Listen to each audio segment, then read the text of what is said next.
G'day, everybody. Welcome to the Market Watch podcast. It's proudly brought to you by topsport.com.au. Remember, that's the home of the best multis. It is round 20 of the National Rugby League. Wow. Not much happened in round 19 or in between. So I don't know whether an hour is going to be enough today, but let's see how we go. The usual suspects are in attendance. I'm talking about Tristan Merlehan. He's the number one seeder up there at topsport.com.au. I'm talking about Gerard Condon from readingtheplay.com.au. Oh, may you live in interesting times, Tristan Merlehan. Oh, Jimmy, what about this week? I was thinking there at 3:50 or maybe 3 o'clock on Sunday Arvo. I was thinking, poor old Justin Holbrook. He's going to have a very tough week of questions and speculations surrounding his future. But that has not even raised an interest valve at the moment. There's been so much other items that have popped their heads up over the last couple of days. It's been a fascinating week. So many storylines, so many different things, so many unfortunate instances as well. And unfortunately, it's taken a lot of the shine away off what was a really, really great week of football last week as well. There was some fantastic matches. Seeing the Rabbitohs come back, the Panthers Sharks game was of the highest quality as well. And then I know there was so much controversy over the Cowboys Tigers, but it was great to see a team like the Tigers really stick it to a good team in the Cowboys. So all the stuff on the field, and now we move on to where we are Wednesday, and it's just been completely taken to the off the field stuff, and unfortunately we'll go through it all, and it is what it is, I guess. Yes, you'd have to be really feeling for the NRL management when you come Sunday with a minute to go. You've got a cracking game in North Queensland. The Tigers have probably played the most attractive football they've played this season on the back of some great results, a jammed up table, plenty of positive stuff to talk about this week, and didn't it all go pear-shaped? And then what's that old saying about hold my beer, here comes the next one? Well, we get into Monday and the world's blowing up about the finish of the Tigers game, and all of a sudden Manly say, well, hang on a sec, we've got a couple of issues over here, and dear oh dear, what a week. I mean, Kevin Proctor asked for the vote. Yes. Yeah. If you're talking about Justin Holbrook, the other one is Adam O'Brien. It's going, yes. To give you an understanding of the feedback, so on an average day, we probably get 100 text messages to the program. Our highest number was about 135. On Monday, we got 175 around the West Tigers and the Cowboys. Yesterday, 205. Like, it's just been absolutely incredible. So why don't we start there? West Tigers versus the Cowboys. The Cowboys get home late on the back of a Valentine Holmes penalty goal. So there's lots of things to look at this from this point of view, guys. But one of them is, let's have it from this point of view, is that around the gambling, okay, and maintaining the integrity of the competition. So that's the concern. If you look at it through that prism, Tristan, and if you start eroding the confidence of the punter, then I think, but you're more than prepared to take the taking of the punter's money, that's where the NRL have themselves a problem. Yeah, they do, and I think it's like in any situation, and obviously when I suppose people associate sport with gambling, they think of horse racing, because that's been always hand in hand, and there's a massive amount of punting that goes on in that, and there's always been the steward's inquiry when if something doesn't look right, and an independent steward casts their eye over the situation. And as you say, now we're with the NRL, there's a lot of money being passed through the NRL coffers on the back of the gambling dollar, and there needs to be confidence from both sides of the fence, whether that be the bookmakers or the patrons, and most importantly, the patrons, that the outcome of the result is a fair outcome, and the true winner of the game wins. Now, it's been amplified on the back of the way this has unfolded. There's many games throughout the course of the season where you get a bad call, or you get a situation where a game's decided by a decision that a lot of people don't perceive fair. Now, a lot of that's been ironed out on the back of the bunker and the video ref and these sort of things. But obviously, this was a very real moment where there was a call which, if it wasn't made or made differently, or the clock ran out differently, a different team wins that game. Now, I guess, fortunately, from the punter's point of view, the vast majority of people would have been on the winners of this game. So that makes it a little bit easier for the punters to digest. I can only imagine the uproar if it was the other way around, because imagine if you've got a $1.10 shot getting rolled in the last match of the game with everyone's multis running into it, and it goes the other way. So that's probably the NRL's only saving grace. Now, they've come out and they've tried to justify things. I think there's a whole myriad of different angles to look at it from this point of view. It's been an absolute mess. And I'm sure Jared's got a few other points he'd like to raise about it. Well, I guess firstly, on the bunker, I'm all for us having video replays to clarify what happened with the try. Although I do feel over the last 6 or 8 weeks, it's just become a microscopic view of any little thing to try and hold back a try, which I disagree with. But we want to try and get that right. And yes, there's elements of the captain's challenge and in-game where the video is a benefit. I hate, and I have said this previously, the bunker interference into the ear of the referee and the constant sniping second after second, telling them all these different things that happen in a game. And I believe that influenced what unfolded after the game, well, right at the finish of the game. Then let's go to the captain's challenge. I mean, prior to last Monday's explanation, everybody understood that there needed to be an infringement, and sometimes infringements in certain sections of the game which were not allowed for there to be a captain's challenge. Well, there was actually no infringement. The referee had blown his whistle and was about to blow full time when clearly somebody said something in his ear from the bunker, which obviously was Mr. Klein, and we then ended up with what unfolded after that. So I think that's why everybody blew up so badly in the next 24 hours, that was not the interpretations of what they expected. We then had a debacle unfold. I mean, normally you have 10 seconds to challenge. Well, I think it went 73 seconds before they challenged. And, just an absolute mess. I think that the lack of adhering to process and protocols was one of the things that really struck me.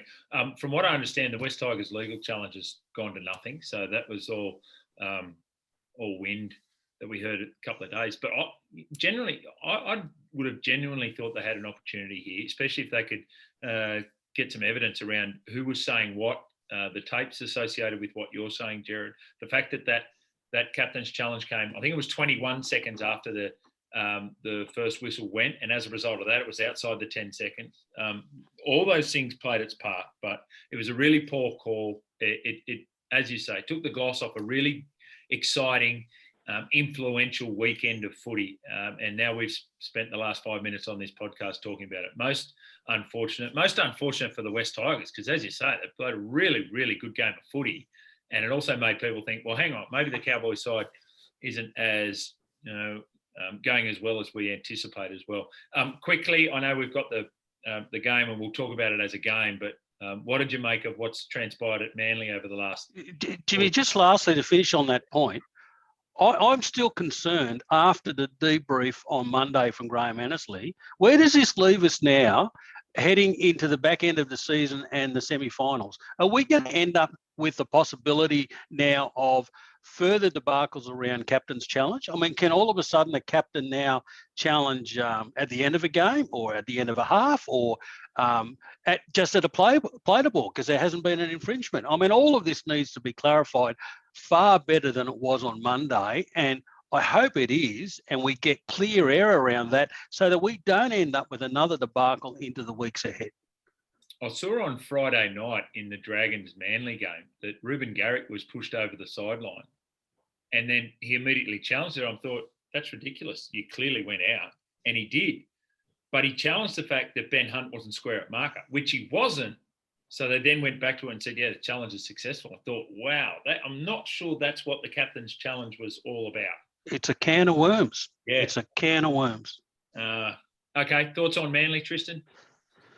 Yeah, it's a very delicate topic where there's obviously, people have got varying degrees of, obviously, the people have hugely different opinions on it, and it's just a mess. Like that's what it is. It's a mess from the outset where obviously Manly should have probably consulted their team and explained what was happening and given some warning, and at least be able to handle any of these grievances internally before it became an issue openly. And now there's nowhere to go, and it's become a bigger issue than maybe what it could have been. Obviously, from the players' point of view, there's religious and beliefs brought up, but there's a myriad of different angles that other people have already brought out as to why they're potentially not as valid as that true statement. And then I think there's also the fact that and they've got the kids in the background here, but you've also got I might just pop myself on mute here and I'll go and sort that out, but I'll pass it over to Jared. I'll pop back in a sec.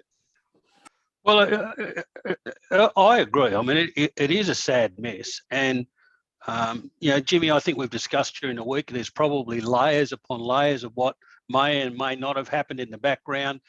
It's just a pity that it's unfolded as it has. It's a black eye for the club and for the game, and certainly for a lot of the public focus. And, let's hope that we can now move forward in a more positive way. And maybe it does bring some positive outcome and discussion and an inclusive approach into the weeks and months and years ahead. Yeah, it's so unfortunate the way it has played out. And as I think Des Hasler said, something that was designed to unite has in fact divided. So that's the crazy thing about it. I'm just looking at it from we had a text. I had a text message by a bloke today say, I had a good go at Manly to make the 8, and you're looking at that now, and $2.55, Tristan, and some of the comments around what this type of thing this can do about dividing squads. It might have been a divided squad beforehand, but it's probably most definitely going to be one now, and that's not conducive to winning games of rugby league. No, well, absolutely not. And the reality is, at the moment, this game, well, it still is a pivotal game for the top 8. But at the start of the round, when we priced this game up on Monday before any of this came to light, Roosters are sitting 8th, Manly's sitting 9th. Manly's a $2.20 shot approximately to win the match. So they're a 40-odd% chance of winning this game. The Roosters were a 60% chance of winning this game and the 40% chance of jumping in the 8. Now they're down to a 10% chance of winning the game, and they're likely to be leapfrogged by a couple of other sides on the back of that. And and I guess that's the thing. It's going to divide the club, if you miss out on the finals by a game or whatever. But ultimately, it's a much bigger issue than 2 points or making finals or doing things like that.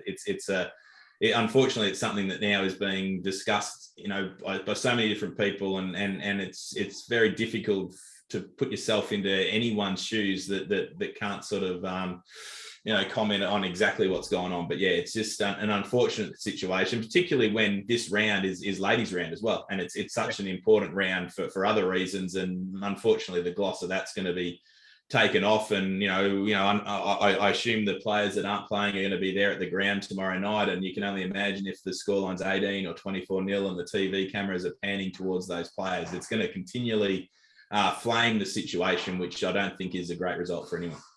Yeah, women in league round 20 has been lost in all of this. That's a very good point. The last thing I want to ask you about, and before we get into that first game, the Seagulls at home to the Roosters, swap deals or indeed loan deals. So it looks like David Nofaluma is off to the Melbourne Storm. They're short on outside backs. What's your take on this, Tristan? Personally, I'm a massive advocate for it. I think it adds a layer of intrigue at this time of the season. Yeah, it adds a layer of intrigue for sure. I think there's a couple of ways to look at it, and there's pros and cons like in any situation. And I suppose, like you've got a team like Melbourne that are able to go out there and talk to the Tigers, say, look, I'm going to bring David back, a better player. But it's a tricky one where I think this is a different situation to when Penrith got to Vita Pangai Jr. last year, where he was moving on from the Bulldogs. This one they're taking a player in Nofaluma, and they're seemingly going to send him back. I've seen a few gifts going around that maybe suggest otherwise. But look, I think from a betting point of view, it's a difficult one because you've got to make that assessment on what that does to the odds. When is a person going to sign? It's a little bit like the EPL. They have their loan deals in the EPL, and as long as both sides can reach a commercial agreement which is beneficial to both sides, then obviously then there's a place for it in the game. But it is a little bit tricky from an outside fan to understand. Wow, we've got a bloke here that's contracted with the Tigers. Now he's at the Storm and he's going back to the Tigers. So it's just trying to get the clarity around all of that. But as you say, it creates opportunity, it creates deals, and it creates excitement, and it talks about something other than the negatives, I suppose, as well. I guess I'm probably a little bit too much of a traditionalist here because, Jimmy, I think if you got 200 text messages yesterday, if this was to start to become in vogue, you'd be looking at twice that each day, probably wanting to argue with you about whether we're changing the structure and fabric of the competition. And it's more a matter of what fans of NRL have been used to. And I agree that in NFL or EPL or alike, done right, it has worked very well. I would still like to see the cut-off date be the 1st of July, not the 1st of August. And I'd also like to see a cap. I think maybe one lone player going into the back half of the season as opposed to multiple, because I'm sure we could see some rorts one way or another if it wasn't managed the right way. But, you know, Pangai Jr. going to the Panthers last year was certainly a plus for them.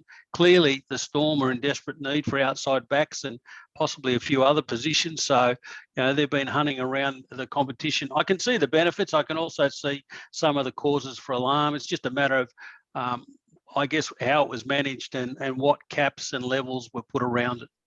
Yeah, you see a situation where Cam Munster signs for Redcliffe and then comes back and plays the last few months of the season for the Storm again next year.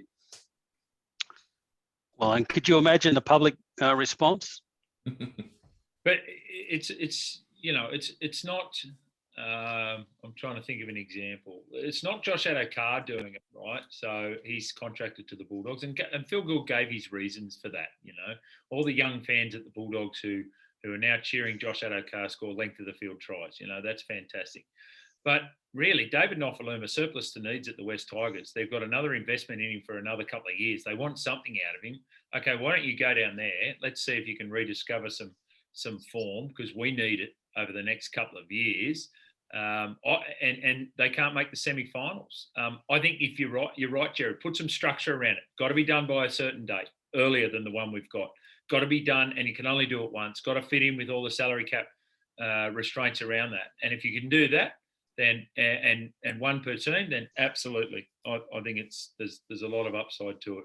All right, lads, we better get into it. Before we do that, we go backwards before we go forward. So well done, Jared. The -4 for the Bulldogs. So we've got another collect for Pass It On Clothing. As a result of that, I think there was more money going in from the lunch bets, Tristan.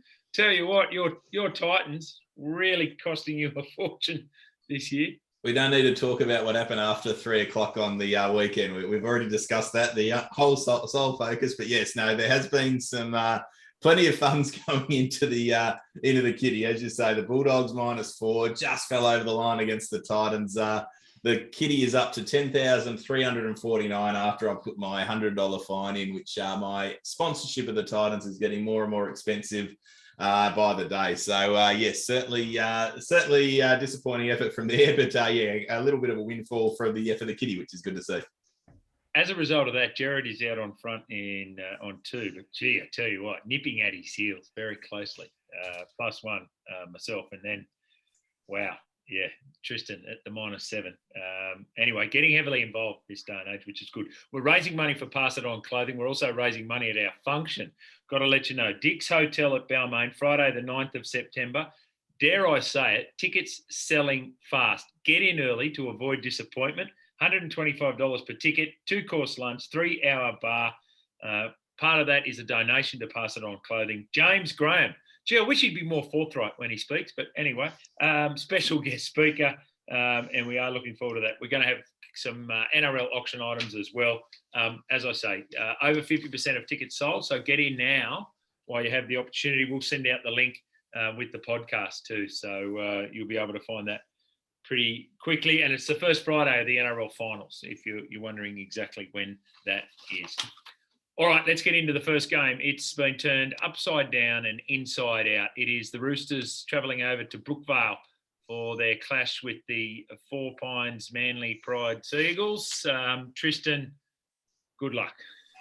Yeah, hasn't this been a fun one to price? So as we sort of touched on a little while ago, it was pretty close to pick 'em or Roosters slight favourites when we opened the market up on Monday, and where that market might have headed to, who knows, because there was still a lot of uncertainty around a couple of other players on the back of the Seagulls missing a few players last week as well. But since the teams have been announced, the market is $6.50 Manly, $1.12 the Roosters, 18.5 the line, now 185 the plus, 195 the minus. So this is tricky, particularly with how many markets we have up on this site. Like it's we've got 260 markets on the game, and my sort of personal opinion on the match is that the Seagulls are going to rip in and try to, show some pride in the jersey to players that are there early on in this game, whether they've got the depth and the ability to do that for 80 minutes against a Roosters side that we know can put teams to the sword when they're taking on an understrength outfit. So I'd almost be looking at maybe a Manly first half option into potentially the Roosters running away with this game convincingly, because if the Roosters do get on top, maybe a few question marks might be thrown around that Manly side. So 18.5 is the line. I've got absolutely no idea where this game jumps at, because it could go significantly one way or the other. It's such a hard one to price. I'm sure that ends up moving out further by game time tomorrow, and it might get to 19 or 20. And gee, if it gets somewhere around that mark, even at 18.5 where it is now, yeah, maybe for some punters out there, that's a little bit too big. I'm sure Manly dig deep. I'm sure they have a crack, but you just can't take 8 or 9 or 10 players out of that list that they have, because there is obviously the 7, but behind that, they already had injury issues. And, I put out a message to our subscribers early on Monday afternoon at the -4.5 to back the Roosters as our best bet this week, because I'd already done a draft set where, based on the question marks I had around the injuries for the Eagles, which I had 4 possibles written down, and then the strength of what was coming back for the Roosters on the back of their last 2 very positive outings. They were getting Collins and Manu back. I just thought, and their record at Brookvale is very good, won 3 of their last 4 at the ground. I like the way that the Roosters are building at the moment. Then all of a sudden, about 2 hours later, news comes out, and wow, I mean, the line went to 7.5, and I think it was there for only about 60 seconds, and then it just kept heading north. And nobody in the bookmaking market had any real idea about whether it might be 7, whether it'll end up being all of them in the outs. And then there was news that maybe 4 of them might play. I mean, it's just been all over the shop. I expect the Roosters to win. I originally thought this game had a lot of points in it too. I still do. The market's moved from 42.5 to 45.5. I would not be surprised if we don't end up somewhere around the 50 mark in total points. Yeah, I was having a look at that, but a 40 points to 6 victory, or a 38 points to 6 victory is a complete walloping, but you're short of that point scored at the moment. So that's something to be aware of. And I was really disappointed in the Seagulls' performance last week. I know they had a couple out with COVID, and Croker and Jake Trbojevic are back, but you have to remember Morgan Harper's first game after having COVID, that was against CSC for Talakai. So I was really unimpressed by what they did, unimpressed by what they did against the Dragons. So on the back of the exceptional performance from the Roosters against the Knights, albeit the Knights, and those players back in, this is the Roosters continuing on their merry way. As well as Matt Lodge played the other night, guess what? He's coming from the bench now, which is giving you an indication of the forward depth with Waria Hargreaves and Collins returning in consecutive weeks. They'd cover the 18.5 in my mind, and do it pretty comfortably. The Warriors and the Storm play this time over in Auckland. Stacey Jones has gone a little bit of a reshuffle with his spine. Reece Walsh back to fullback. Don't know what was happening last week then. He only played 15 minutes. But Chanel Harris-Tavita back to 5'8". Deja Nazi drops out of the 17. Same starting 13 for Craig Bellamy and the Storm. And Jordan Grant is new on the bench in the place of Tommy Eisenhuth. This is an interesting one, Tristan.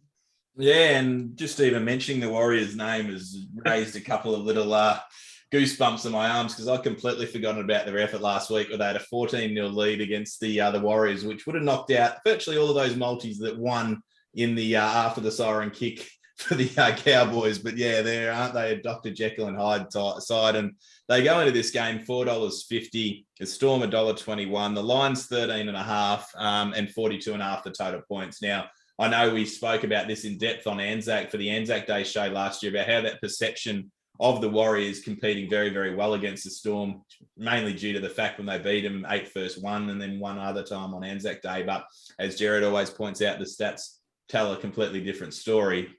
But we've got a Storm side that just looks nothing like they've looked in recent times. And I think going to the well with Noah Faluma is one indication of that. They should be too good for the Warriors, you'd think. But to be fair, the Warriors have performed a little bit better. They were pretty competitive against the Eels. What's that form line like? They were pretty competitive against the Raiders for a good chunk of that game. 13.5's this line. Can the Storm bounce back? Are they still that elite team? Let's wait and see. Well, the plus for the Warriors certainly is that they are going back home, and back away, returning home is a plus for them. I do think that, yes, there's been periods of those last three games where they've been very strong and far more committed than they were going back 6 or 7 weeks ago. But they do have 5 outs. A couple of those are key. A few shuffle around with the team. The Storm, they've won their last 4 in Auckland, but clearly 8 to 10 outs, a number of them key. But they started very fast last week against the Rabbits, and I thought Hughes and Munster in particular, and then to a lesser degree Meany, was very good. Up-tempo, tried to shift the football. This is a big drop back in grade, though. I mean, the Rabbits with Latrell at the moment, or the Warriors in Auckland. The Storm win. I'm staying out of the line. I thought it was about right. My number was similar, but the Storm break back through now and get a win. Yeah, the Storm system gets them home. I agree. I would not mind the Warriors at the 13.5. I don't mind the emotion that'll come with going back to Auckland. This is only the second time that they've done it, obviously in 3 years. So there's all that. You've got to remember those points that they put on, the 12 that they put on. That was before the Raiders had touched the ball. So that's misleading in many ways, and they were still bad enough to be run down by the Raiders. And so that tells a story in itself. Improved performance effort-wise from them at home. The Storm, I thought they were pretty good against the Rabbitohs. I agree with that, Jared. But how do you give up that first try? Like that first, Kalamatangi ran through, there was no one there. It's not like yes, he misread it, but they were still short about 2 players out there. Yeah. Cameron Munster in the in-goal area looked around as if to say, what on earth happened there? They were completely lost. They don't know what they're doing in defence together. Well, and you could see where the ball was going, and that edge just ended up way short on numbers. And you're 100% right. You could have driven a truck through that gap. And that's not the Storm, is it? Like no. They won't be tested probably against the Warriors. Maybe Reece Walsh can come up with something, and but against the better sides, that's where they're struggling. So Storm to win, but Warriors at the plus. Listen, the Storm probably hang on to make the 8. But they are a real risk right now. They don't have the best of draws. And I looked at the ladder predictor against a number of different results into the weeks ahead, and they'll probably get there, but they're only just clinging on. Speaking of teams clinging on to make the 8, leads us nicely into the game on Friday night at CommBank Stadium. It's the Eels hosting the Panthers. So Bryce Cartwright comes back, Jacob Arthur, the player to make way. Gee, that's awkward, isn't it? We'll have to say on that with the father, the coach, the father, and his son gets 5 minutes at the end of the game. That just didn't look right. For the Panthers, Stephen Crichton, he's obviously not going to be there. Jerome Luai out with an injury as well. Sean O'Sullivan, completely different style of player to Jerome Luai. He comes back in. Robert Jennings in for Stephen Crichton, and Moses Leota has been named in an extended bench. They've already had a win this year, the Eels, and that was at Penrith against the Penrith Panthers. Can they do it again, Tristan? Yeah, well, it's the only game Penrith's lost all season. So the market has shifted a little bit towards the Eels. $3.40 Parramatta, $1.32 Penrith, and 9.5's the line. They were beaten on their merits by the Broncos last week, and they've put in some very ordinary performances so far this year, Parramatta, but they find a way to step up for these big games. They've done it to the Storm when they were in good form. They obviously beat Penrith. So that adds an element of intrigue, especially the loss of Crichton and the loss of Luai as well. I am looking forward to seeing how O'Sullivan plays with Cleary, though. I'm interested to see how that goes, because I don't think they'll be as far off the pace as what everyone thinks with that change. Obviously, the Crichton loss will be something as well. So yeah, 9.5 money coming towards the Eels. This is the game they need to win, or they need to be competitive if they're genuine in their pursuit at trying to break that premiership drought. I'm sure this is close. I think we end up with a really good contest here. Now, going back to that question around the halves, I think Sullivan's very much in the mould of Cleary. So we're going to see two organising halves, and that's very different to what Luai brings in his partnership with Cleary. He's very free-footed. He's very much broken play. He can do things out of the ordinary. So that brings them back to a really structured setup, in my opinion. And it's 2.5 years since Cleary last played without Luai beside him. That all of a sudden changes things. They've got 2 outs. They've got another 5 guys backing up from that Origin campaign. We go back 3 games ago. The Roosters really stretched them at Penrith Park, where they were very physical and took the game to them. And it's a very similar way to what the Eels played back in round 9. Now, last week they were behind early, a little bit scratchy, ended up with a 10-point victory over the Sharks, but they certainly didn't look with their foot to the floor, and I'm sure they're building into the weeks ahead. They now go to Parramatta. Their best football is off a loss, which they are here. They're clearly at home, and they just love lifting and playing for the Panthers. I give them a big shake here, and they've covered 4 of the last 6 when they've played the Panthers. The other real notable thing here is that 12 of the last 14 times these two teams have played, they've been low-scoring games, and all 12 of those 14 have gone under. For mine, I think we're looking at something similar again. I do think we see a better Parramatta offering. The line at 10.5 was way too long for mine. Even 9.5, I think is very generous. I'm only 6.5 here, and I think Penrith win. I think Parramatta give it a shake. Yeah, I love the plus 9.5, the Eels on this one too, because one, they're at home. So, and that would have been the way they played last week. It's embarrassing. You know, people can talk about the missed try that they had taken from them with Adam Reynolds and so forth. They completely out-enthused by the Brisbane Broncos. They were the much better side, the Brisbane Broncos, and in the end, probably got the scoreline they deserved. It's just so unfortunate for Jacob Arthur and for Brad in many ways, but he just doesn't fit in that system. And then we get the ugly scenes of fans saying this and that, and it's not Jacob's fault. Like, he shouldn't be there. He can't add anything from the bench when you play him in that position and you bring him on for 5 minutes. You're just setting him up for that. It's like you see it in bush footy and you see it in bush cricket. This is the NRL. You know, that's what's really unfortunate for the young fella. I can't wait to see Cleary and O'Sullivan. I don't like the mix, but, you know, it'll be interesting to see how it plays out for all those reasons that you mentioned, Gerard. Throw in structure with Isaiah Yeo as well, and then you've got these, I won't say they're robots, but they're 3 very structured players that are running your play. And Dylan Edwards is not that off-the-cuff player either. So how that happens maybe is Api Coruscant. I think Panthers win, but I love the plus 9.5. All right, let's have a look at the Titans and the Raiders. Oh, yeah, here we go. Look, here we go. Hang on, there we go.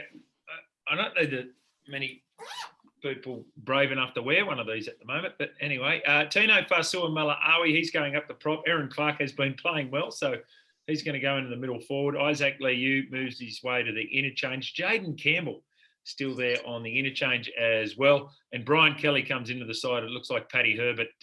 Paddy's a classic, isn't he? Should be in French rugby. Gives 2 up, scores 3. That's all right. Play on.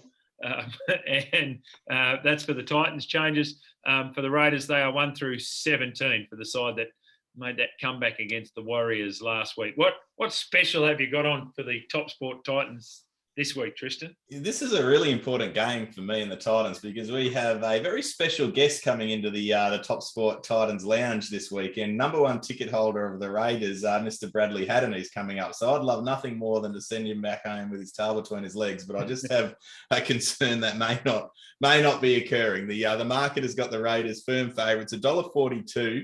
The Titans $2.90, and 7.5 is the line.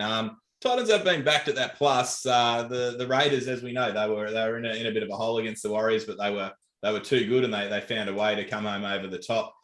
The Titans, again, they just can't put together a full match of football. They looked okay at times, and then they gave up some really soft tries. I like what Aaron Clark's doing there at lock. I think that's a positive. I think Tino moving up into the front row is a positive. And then when Jaden Campbell comes on, he adds a bit of spark. It's all about, from the Titans' point of view now, just trying to find how you fit these pieces of the puzzle in before they get Kieran Foran into that side next year. So yeah, it's play it again. It seems like we're saying the same thing every week, and it's been a very, very long, tough season for them. And obviously, then you see what's happened with Kevin Proctor as well off the field. It's been a tough week for Titans fans. Yeah, I think the Titans give this a shake. Back at home, line opened 8.5. It's now 7.5. I think it'll start probably 6.5 by game time. If we peel back those last couple of weeks, I know they've lost their last 8. Now, the really bad one was the horrible game in Newcastle where their attitude and effort was just pathetic. They then had the bye. There was certainly a lot of internal discussion, shake-up, and out of that, Holbrook has changed up positions, positional play, what he's doing off the bench, and then they came out and gave the Broncos a real shake. The Broncos got home late. Then they went to Sydney last week against the Bulldogs, and they were far closer in the end than that score, I thought, showed, because you take a couple of those Addo-Carr 90-metre intercepts out of the game, the Titans were scoring some positive points. The Raiders are a question mark when they're on the road. They've lost 6 of their last 9 when they travel. And worse still, their away record at the line is horrible. Only 3 covers of their last 12. I know the Titans have lost their last 8. I just think back at home, a little bit more positive. I expect the Raiders win, but I do think that Campbell's a positive addition to the Titans. When he got on there last week, we all of a sudden saw that he could create things again. He brings something to their attack. I think the Titans give this a bit of a shake. Raiders to win, line too big for mine. I'm with the plus. It was 8.5. Just before you go, you jump in there, Jimmy. I get this question a lot when there's a bit of unlucky circumstances in a game or a football. Now, Jared, you just said that game should have been a lot closer. Any chance of a justice payout on the lunch bet from last week with those couple of intercept tries causing the other line to get covered? Sorry, mate, you're breaking up there. I missed that. I think it's the old caveat emptor, isn't it? Let the buyer beware. Around that. What about the little kickback Top Sport must be giving Jared just to say nice things about the Titans, hey? Not bad. Not bad to you, bloke. And Jimmy, did I not suggest about 6 weeks ago that I thought Mr. Holbrook would see next season out? Well, it looks like he's hanging on. That's what happens when you sack everyone else, right? Wasn't me. It was them. Well, I actually don't think he sacked them either. No, I know. You know what? I'm going to agree with you. I think the plus 7.5 is way too much. They were underwhelming. Like the Raiders had that spot for 4 or 5 weeks during the middle of the year where they were really, really on. And then they've just come off the ball. Papali'i, Wolford, Tarpany's still playing good footy. Whitehead is struggling, I think. They're not getting from Starling off the bench what they have done previously. Fogarty will have up for a big game against his old side, quite obviously. But it was really interesting to watch that game last week. I mean, every week, Fotuaika and Fasua Mala'awi. So they're just a given, those two in the middle of the field. They're now getting support from Aaron Clark, who's been really good. Justin Holbrook, and they've got to work out how do we use AJ Brimson and Jaden Campbell on the field at the same time, because you get them on the same side together and there's always something created, and they've just got to learn how to make that to their benefit and bring points from it. I don't know how they do that. Just get them together more, but I like it when those two are on the field, no matter what position you've got them in, Jared. Jimmy, just on the Raiders, now if we look ahead, they've got the Titans this week, and then their run home. They've got the Dragons, the Knights, the Eagles down in Canberra, and the Tigers. Now, around that, they have one other game that I think they lose. I think they can win those 5 games. You do that and look at the rest of the draw. They could well finish as high as 6th. Now, right at the moment, they're $2.70 in some places just to make the top 8. I think that price is way overs. you want to have a lunch bet on them finishing 6th? No, but I'd happily have a lunch bet on them making the 8. Okay, well, that's not what I'm asking. But anyway, I give the Titans a massive hope, and I'm all over the +7.5. There we go. Look at that. Rock solid support here. All right, now. I'm shocked. I'm just... Tristan shut the door so he could try and get some lunch bets on, and there's no takers. No, look at that. We're all over it. Okay, let's get into this game on Saturday night. This is an important one down at Shark Park. The Sharkies and the Rabbitohs. Finucane is not going to be there. Cam McGuinness comes into the side. Aidan Tolman, probably the guy to come in for the bench for the Rabbits. Mark Nichols out injured. Daniel Saluka Fafita comes in. Tane Milne is listed in the reserves. He's coming back from that finger injury. But this is a Rabbitohs side that I think has found a solution, albeit maybe short-term, in what they're doing in the centres in Jed Cartwright and Isaiah Tass. What's the market for this one, Tristan? Yeah, well, I was one of the biggest critics of the Rabbits for the first half of the year. I thought they were going to miss the 8. I thought they were at the start, and then bring one player back in and he just completely changes how this side looks, and he makes so many players around him look so much better, and that's obviously Latrell, and he's been phenomenal since he's returned. This market is very, very even. It's $1.70 the Sharks, $2.15 the Rabbitohs, 2.5 the line. The Sharks were good there against Penrith. They were very good. They pushed them.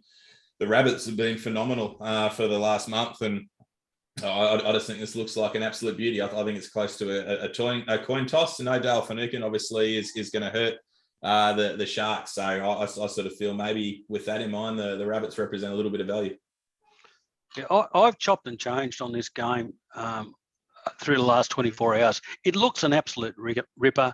It looks really close. They're two sides that also want to use a football, and that should be very attractive. I mean, the key with the Rabbits is, they've now won their last 4 with the return of Latrell. It is such an influence on the game now, and they really stood up against a team that had such a big hold over them in the Storm last week.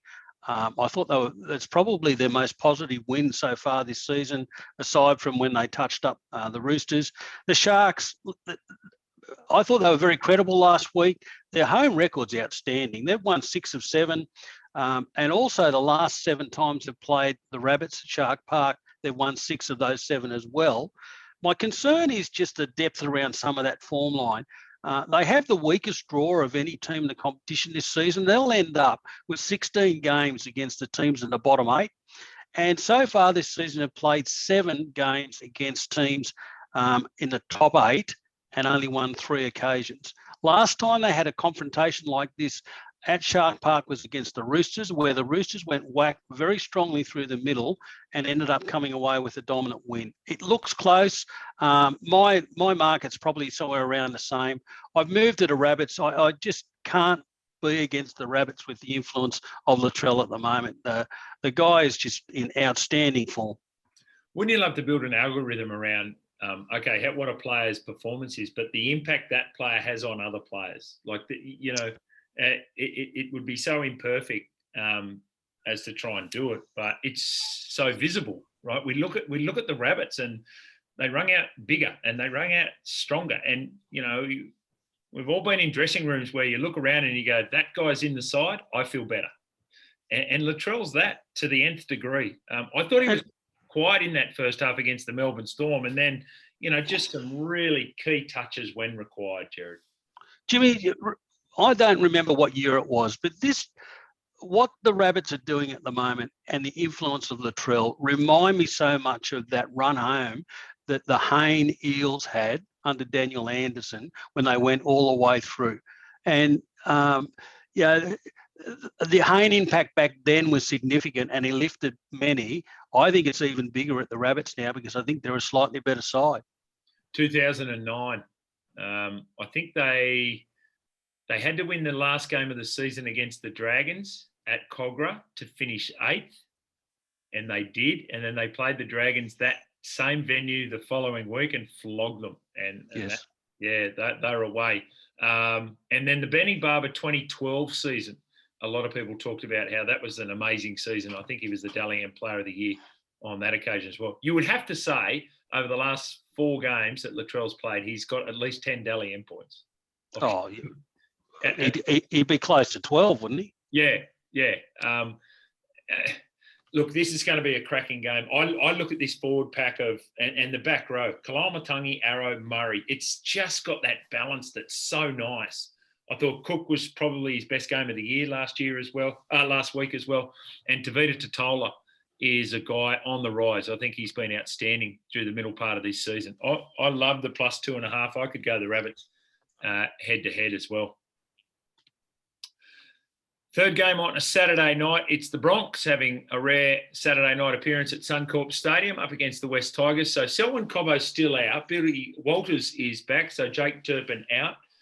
Deloise Hoyter comes in for Jordan Pereira, who has COVID. And Dean Mariner comes into the centres for Brenko Lee. So Brenko Lee is out of the side for the Tigers. Alex Seyfarth comes in for Luke Garner. That's the only change to that team that lost against the Cowboys. Austin Diaz is the new guy on the bench. And Brett Kamali is back after recovering from COVID. Market for this one, Tristan. Yeah, poor old Noddy. Imagine that as being your antidote to COVID, watching how that all unfolded on Sunday. So, I texted him at halftime and said, "Gee, the boys are looking good, mate."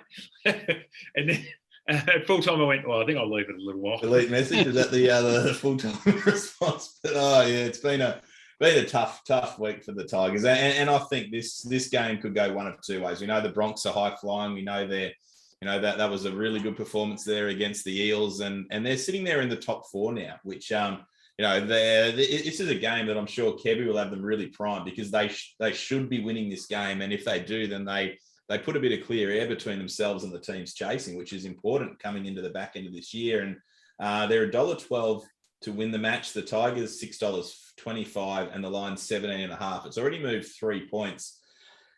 I think the first 10, 15 minutes are going to be massive here. Like, if the Tigers can play like they played against the Cowboys, they can push the Broncos. But is it one of those ones where that's the straw that broke the camel's back, and we might sort of see a really, a performance where maybe they can't stick and go the 80 minutes. So 17.5 at the moment, the line. The money's been very much one-way traffic for both the minus and the overs.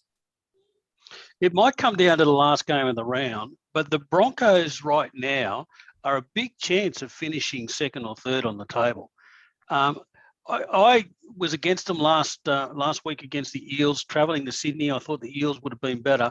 I just could not have been more impressed with the enthusiasm. You touched on it before, Jimmy, that the Broncos brought to that game. And these young guys have absolutely grown a leg as this season has gone on.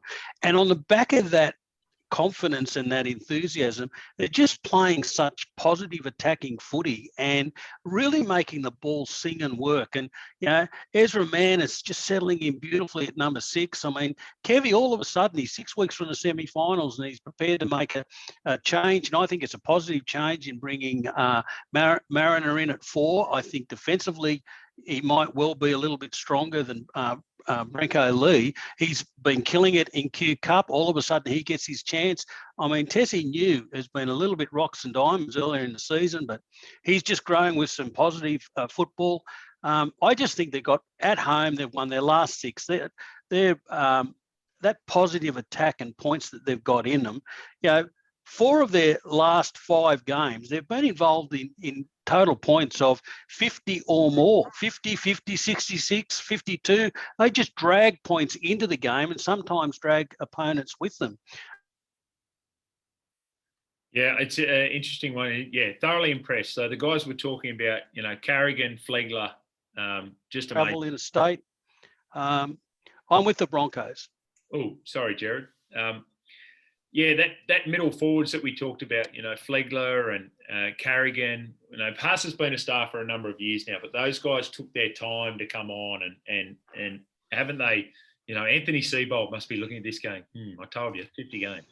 Give him 50 games. He didn't get the chance to give them 50 games, but Kevin Waddles is getting the benefit of it. Kobe Hetherington is another one that's been really influential, and Adam Reynolds has been controlling it all. I think the Tigers go the way of, we can be motivated by what happened last week. I love the work of Tuolangi. That's unfortunate for them that he's going to the Seagulls for next year. I actually think initially I wasn't a fan of it, but then the manner in which Brett Kamali has got Jackson Hastings, he wears 13, but he might as well wear 7. And Brooks could wear 6 and Dewey wear 6 because they're just left and right. And Hastings is the link man in the middle. So he's not playing any traditional role. He's not playing like a 13. He's not playing like a 7. He's playing like, well, this is what we want you to play. And I thought last week it really worked. Dane Laurie was exceptional. Their forward battle is going to be key in this game. But I like the Tigers at the +17. I'm predicting that they have a positive response to what's happened to them this week. All right, let's go. First game on a Sunday. This is an interesting one. The Knights hosting the Bulldogs. We know that there is no Kalen Ponga after that concussion from last week. Lachlan Fitzgibbon out with a shoulder injury as well. Kurt Mann and Dominic Young have been listed in the reserves, returning from their injury. Question mark as to whether they will play. No Corey Waddell, guilty at the judiciary last night. So Mick Potter's got to look for someone else to fill in that second row. Jake Averillo is back in the number 1 jersey as well, and he'll go head-to-head with Tex Hoy. This will be an interesting one, Tristan. Yeah, it will be, and the line opened up at 5.5. We now have the Bulldogs $1.45, the Knights $2.75. It's out to 6.5, so seeing a bit of pressure towards the Bulldogs side of things. 44.5. The Knights there, geez, they've put in some ordinary performances over the last while. They throw the odd good game in, but when they start getting outplayed, they just seem to want to dig their toes in, and the Bulldogs have just shown some signs of life in the last while. Like their run in recent times, they're only 2-2 out of their last 4, but they just seem a much improved side. They've jumped up to 12th on the ladder, and I think their fans rightly have a reason to be positive at the moment. So 6.5 is the line. I feel that they're worthy favourites despite this game being at Newcastle. Yeah, if the Bulldogs win here, surely there's alarm bells ringing in Newcastle, and maybe a little bit of focus goes around the coach again, because they're just sliding down the table again. I know Ponga's out, Fitzgibbon's out, Best is out. They've got some key outs, but the Bulldogs have got outs too. But the Bulldogs, since they've changed things up in these last 9 games, and now averaging something like 30 points a game, and they just drag points out of their attack. They're going to be stronger this week, getting Averillo back at fullback. I thought prior to last week, he'd been very, very positive. I just think this game has just got points written all over it. I think the Bulldogs win. I'm not sure that I want to take them at the minors, but I think they probably cover that. But, gee, I do think a Sunday afternoon, dry track in Newcastle, good crowd. I just think we're going to see a score-a-thon here. Both sides. The Knights concede a lot of points, but they'll also probably add something to the game. The Bulldogs, though, they'll just put a lot of points in here, but as we saw last week, they can leak some too.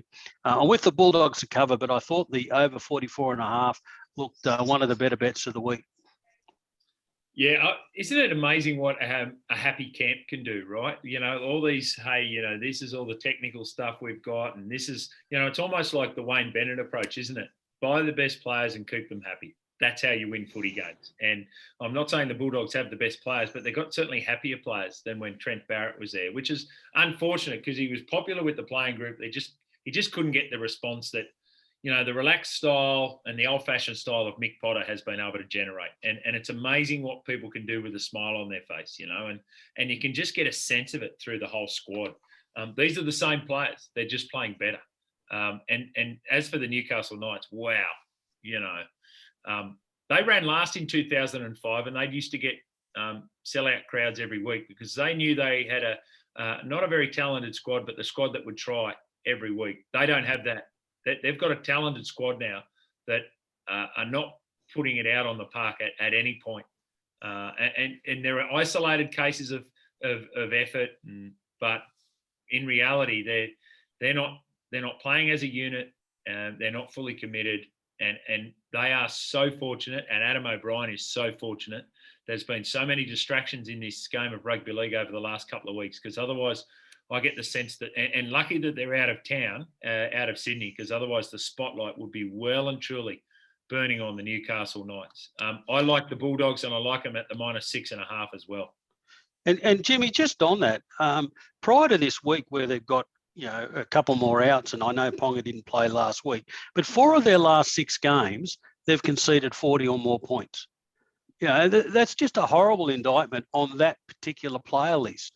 And I really do think that there's some focus coming. Be very interesting to see what unfolds. Now, I don't want to put any pressure on this final game of the round, but there has been no lunch bet just yet. So, as I mentioned that, we go into final game of round 20. The Dragons hosting the Cowboys at Netstrata Jubilee Stadium. Cody Ramsey out for a couple of weeks. Oh, I was shocked when Anthony Griffin went with the safe option of Moses Mbai and not Tyrell Sloan at the back. But anyway, Jack Bird goes to the centres. Tarek Sims into the starting side at lock. Aaron Woods onto the bench for the Cowboys. They've got the same 17 that played against the West Tigers. The interesting one here, Tristan, is that Reuben Cotter has been named in an extended reserves bench. I reckon he is exactly the type of player that a coach, Payton, would be wanting to get into his squad anyhow, any way he can. What's the market for this one? Yeah, so the market for this one has the Cowboys firm favourites. The Dragons $3, the Cowboys $1.39. The line's 7.5. It's moved up from 6.5, and now we're -7.5 at $1.80. So certainly been some support for the Cowboys early in the week. Wow, isn't Ben Hunt some player? Like the way he's been able to pick this team up and put them on his back a number of times throughout the course of the year. I'm sure a few teams would have liked the Dragons to be out of contention before that 1st of August deadline to maybe try to lure him at a chance for premiership. But no, they were improved last week. The Dragons obviously against an under-strength Manly side. The Cowboys, this game's going to be interesting to see how they're actually positioned, because I think they were below their best. But I think a sign of a good side is to win games when they are below their best, and that's something that I think Payton has got to take a lot of credit for. And yeah, the player lurking on that extended bench, Reuben Cotter, is going to be a massive in if he ends up getting onto that field. So 7.5 the line. It's a pretty good way to finish the round. I'm just not convinced about that Dragons win last week. I know the Eagles were poor, and I accept that, but dear oh dear, I thought the Dragons got an absolute leg up in that first 20 to 30 minutes. I mean, they got penalty after penalty after penalty that gave them field position. They also got multiple 6 agains. I mean, at one stage there, when I got the 12-0 Dragons' favour, the Eagles had hardly touched the football. Now, they fell away in the second half, but I guess what I'm saying, I just don't like the game or the quality of around it. I know it says a W for the Dragons. I'm just not sure that the W actually had a lot of credibility about it. Now, the prior 2 games, 2 horrible defeats and leaking some really bad points. I think Ramsey's a really big out here because he's been so instrumental in so much of what they've done with points. They're also missing 2 other key outside backs. Mbai seems to be Mr. Fix-It for Mr. Griffin. He'll start at fullback. I think we'll see Jack Bird play a little bit of time in rotation and Mbai go to centres in defence, and then off the bench, who plays number 9 once he rests McCulloch? I'd suggest that Mbai probably ends up at number 9. There probably won't be many positions this week he doesn't play. It's a dry track at Cogra. The Cowboys' record at Cogra is not great, but they have been better travelling to Sydney and winning. I think Cotter's huge if he does play. Dry track, I just think the Cowboys have got too much speed, skill and points in them. For mine, the Cowboys win and cover. Yeah, it's no doubt about you, Jared. Mate, come on, mate. Give a bit of credit to the Dragons. They did well last week. They flogged the Seagulls 20 points to 6. We thought they were going to roll over there in that part of town and get it done. They weren't able to do it. So they're back at home again, the Dragons, and they get another opportunity, this time against a Cowboys side that weren't that impressive at home last week. And yeah, we know that Reuben Cotter's there, but come on, he's only played 1 Origin game. He got a bit lucky in that one as well too. So you don't need to get too carried away. Well, there's 7.5 on the table if you want to take it, Jimmy. And you know what, Jared, in the interest of everyone having themselves a little bit of a laugh and making sure that Pass It On Clothing get themselves a contribution during the course of this week, I'll go the +7.5, the Dragons. Thanks very much. And at that point, I will ensure that Ben Hunt is safe and make sure he gets himself to the ground on time and in one piece for this game, because my word, if he wasn't playing, I don't know what would happen with the St George Illawarra Dragons. I know what you do. If you're not sure what's going on, sack your assistants. So that's what Anthony Griffin has done. He may not even have his fingerprints on it. We do not know that, but who knows who's going to come into that position. But it's amazing how it goes. Just following the Justin Holbrook / Wayne Bennett handbook on that one. I'm assuming that does not have an impact on the playing group. I'm not 100% sure of that. But as I say, in the interest of giving a bit of fun to this podcast, go the Dragons at +7.5. You need any asterisks on this bet, Jimmy? Oh, mate, about 7. If it isn't raining at all, if Ben Hunt happens to, get injured at any point, I want Tyrell Sloan to get on there at some stage. I don't want Tarek Sims to be doing any ball playing as 13. I want Jack Bird to be doing all of that, and limited minutes for Aaron Woods. Beyond that, no asterisks. So what are you doing, Tristan? Are you in this one at all? I am, and I'm saying this with gritted teeth. I'm gonna side with Jimmy on this occasion. Oh, so beautiful. That's not good. Beautiful. I love being one out. Oh dear. Okay. Well, lunch bet it is. You and I, Tristan, up against Gerard. There we go. I don't think I've ever said this in my life, but go the Dragons this Sunday. All right, Gerard, you better give us your tips and your best bet. Jimmy, a few stand out and a few tricky. The Roosters, the Storm, the Panthers, the Raiders, the Rabbits, the Broncos, the Bulldogs, and yes, the Cowboys to finish off the round. I thought the best, given what's unfolded during the week, let's go to Newcastle on Sunday afternoon. The Knights, the Bulldogs, points over 44.5, $1.90. I think there's an absolute score-a-thon there, and if it might well get to 60. Tristan? I think we've been in a lot of agreement so far this week, which is hopefully a good thing for the punters. I'm struggling to understand how the Bunnies are underdogs in their game. I think it's going to be a significant underdog. I think it's at worst a coin flip game. I'm going to take the Bunnies at the $2.15 just straight off the stick. Absolutely. I really like that one as well too. We might get your. I know you had a couple of futures that you sent out today as well, Tristan. We might, Gerard. We might get to those. I'm going to go back to the first game. So here we go. We've got the two debutants on the wing for the Manly Seagulls up against Suwali and Tupou. The aerial assault from the Roosters. I'm going to go Suwali to score a try at $1.53 into Daniel Tupou to score a try at $1.64. That'll give us $2.50 as my best bet for them. Have a look at Edric Lee, anytime try scorer in that game against the Bulldogs, please, at $1.99 as well. But no, my best, Suwali into Tupou, anytime try scorer. Jesus, I nearly fell off my chair there, Jimmy, when you said, let's go back to the first game, and we got the Eagles at +7.5. And I'm thinking, you're not going to dare jump into the Eagles at the plus, are you? No way. No way. Hey, what about some of your long-term? Jimmy, I've had a look at this over the last couple of days, and I know that the Panthers are the benchmark, and clearly the team to beat. But the record of teams winning back-to-back is clearly pretty ordinary. They've still got to get through 9 games. Things can happen in semi-finals and or some injuries along the way. I can either back them at $1.95 and try and make some money out of that, but I don't like risking at that price with longer-term bets. I've found 3 teams that I want to play longer-term to beat them. The Cowboys, $8. The Broncos, somewhere around 13, and the Rabbits at somewhere around 15. I've backed each of those to win the comp, and I've also staked all 3 to make the grand final. So, and the stake to make the grand final is to cover the outlay across both options to win the grand final and or to make the grand final. So I want to be against the Panthers winning back-to-back. I know they're going to be hard to beat, but I do think that those are a chance. I think the Cowboys-Broncos can finish close up the top of the table, just behind the Penrith. One of them end up with the other side of the draw and the possibility of winning a home semi-final a week off. The Rabbits, as I touched on before, are on a charge. And I did mention on the way through the podcast, I do think the Raiders at the moment, somewhere around the 270 mark to make the top 8, looks very favourable, given the soft draw, the run home, Titans, Dragons, Knights, Eagles at home and Tigers. I think they can climb the table pretty quickly.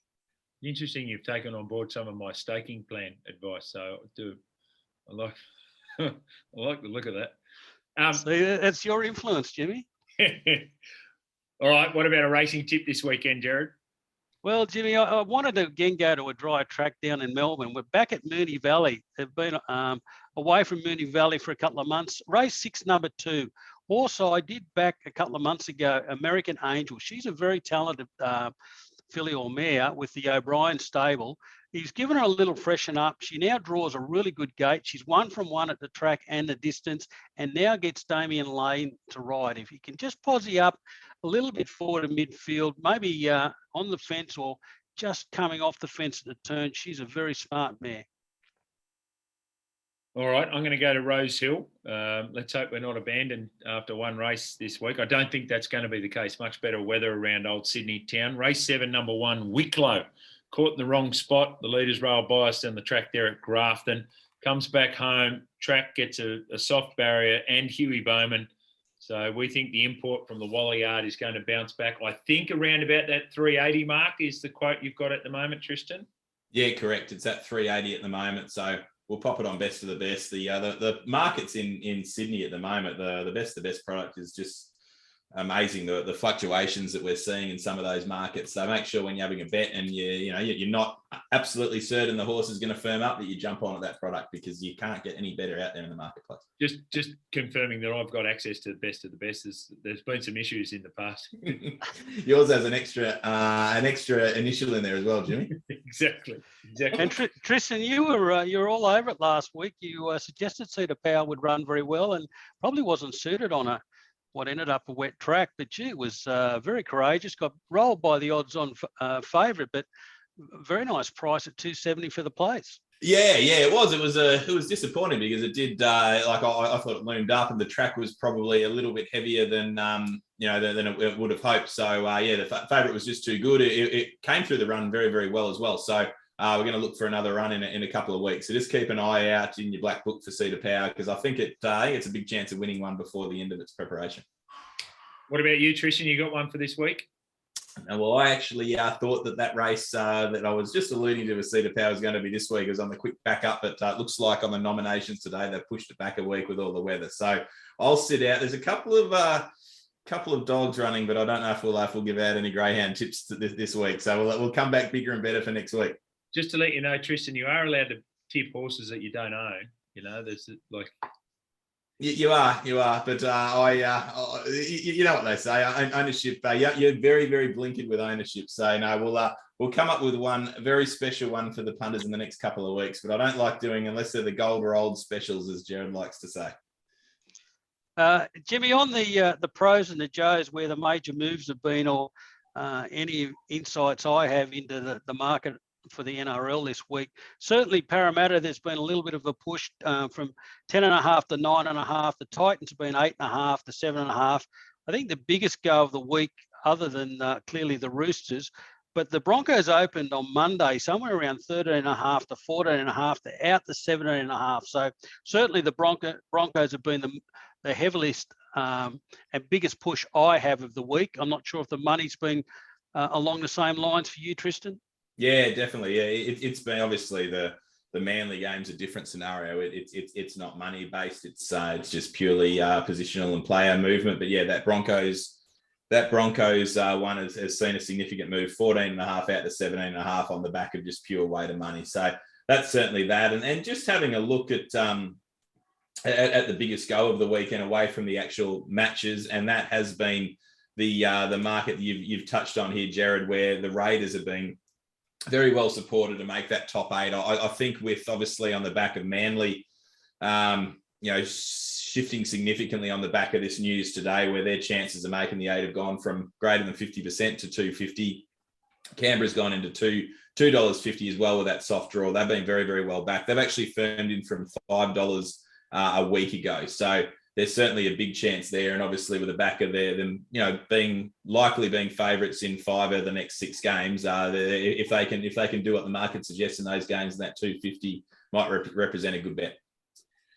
little bit of the director's cut of the Market Watch podcast tonight. Ran a little bit long, but lots to talk about, and I hope you've enjoyed it. We want to remind you again about the finals lunch for Pass It On Clothing, Friday the 9th of September at Dick's Hotel at Balmain. We'll send out the links along with this podcast as well. So $125 per ticket, 2-course lunch, 3-hour bar, plus that donation to Pass It On Clothing. James Graham, special speaker, and we might hear from the illustrious panel that we have here. Well, let's just call it a panel that we have here on the podcast during the course of the afternoon as well. Some great NRL auction items. So it'll be a fantastic way to start the final series. So make sure if you're interested, click on that link and go through and buy your ticket while they last. Avoid disappointment. Well done, boys. Very exciting weekend of footy coming up. Enjoy. Remember, women in league round 20. Go the Cowboys.